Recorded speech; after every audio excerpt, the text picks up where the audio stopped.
இன்னைக்கான சேலஞ்ச் ரெண்டே ஆப்ஷன் தான். உனக்கு ரெண்டே ஆப்ஷன் தான். நீ குரங்கா மாதிரி உனக்கு தேவையானது எல்லாமே நீ பண்ணிக்கலாம், உன் இஷ்டப்படி இருக்கலாம், உனக்கு ரூல்ஸ் அண்ட் ரெகுலேஷன் எதுவுமே இல்லை. இன்னொன்று நீ மனுஷனா இருக்கலாம், உன்னால எதுவுமே பண்ண முடியாது, கடைசி வரைக்கும் நீ இப்படியே தான் இருக்கணும். எதை சூஸ் பண்ணுவ? நான் குரங்கா மாற போறேன்.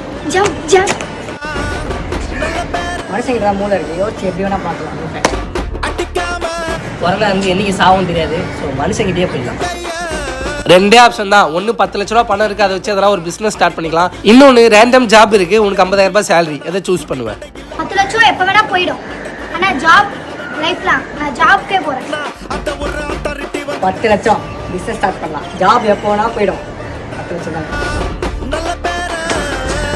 பிஸ்னஸ் தான். ஒரு சைடு ஒரு ஆயா அடிபட்டிருக்காங்க, ஒரு சைடு ஒரு பொண்ணு அடிபட்டிருக்காங்க. இதில் நீங்கள் ஆயாவை காப்பாற்றுவீங்கன்னா பொண்ணு சீரியஸ் ஆகிடுவாங்க, பொண்ணை காப்பாற்றுவீங்கன்னா ஆயா செத்து போயிடுவாங்க. நீங்கள் யாரை காப்பாற்றுவீங்க? நான் என்ன பண்ணுவேன்னு எனக்கே மண்டை குழம்பிடுச்சு. ஆயாவே அரே போயிடு, எங்கேயாச்சும் ஓடு. உயிர் தானே, ஆயாவை காப்பாற்றும். எனக்கு குழம்பிடுச்சு டக்கு.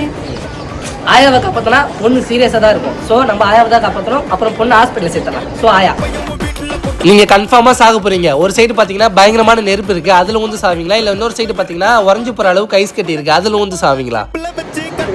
சாவணும்னு முடிவு பண்ணிட்டா எப்படி செத்தா என்ன? ஆனால் நெருப்பு கம்பேர் பண்ணும்போது எனக்கு குளிர் பெட்டர் தோணுது. அதனால நான் இதுக்கு போகிறேன். புஷ்பா நான் ஃபயர் பிடிச்சியா, வைல்டு ஃபயர். நம்மளும் நெருப்புல வந்து தான் சாவ போகிறோம்.